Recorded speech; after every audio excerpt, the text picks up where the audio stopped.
La ville de São Paulo, au Brésil, abrite une étonnante statue de Jésus qui domine la ville du haut d'une colline. Construite dans les années 1950, la statue est un symbole de foi et d'espoir pour les habitants et les visiteurs. Malheureusement, ce symbole de foi a récemment été menacé, le célèbre carnaval de la ville étant devenu un champ de bataille pour les forces du bien et du mal. Chaque année, le carnaval est une célébration de la culture et des traditions de la ville.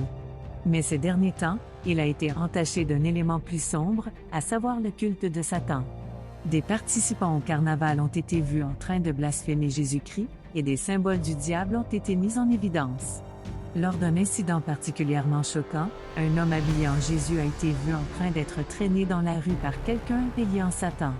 Cette démonstration choquante du mal a provoqué la colère du Dieu d'Abraham, d'Isaac et de Jacob. Et tragiquement, des rumeurs ont circulé selon lesquelles l'homme, qui jouait le rôle de Jésus dans le carnaval, est mort dans un accident quelques jours seulement après l'événement. Qu'il s'agisse d'une coïncidence ou d'un signe d'une puissance supérieure à l'œuvre, les implications sont claires. Nous vivons dans un monde où le pouvoir des symboles diaboliques et le blasphème de Dieu peuvent conduire à une destruction totale. Mais face à ces ténèbres, il y a une lueur d'espoir, et cet espoir réside dans le roi Jésus. Cela nous rappelle le pouvoir de l'amour et de la foi face à l'adversité.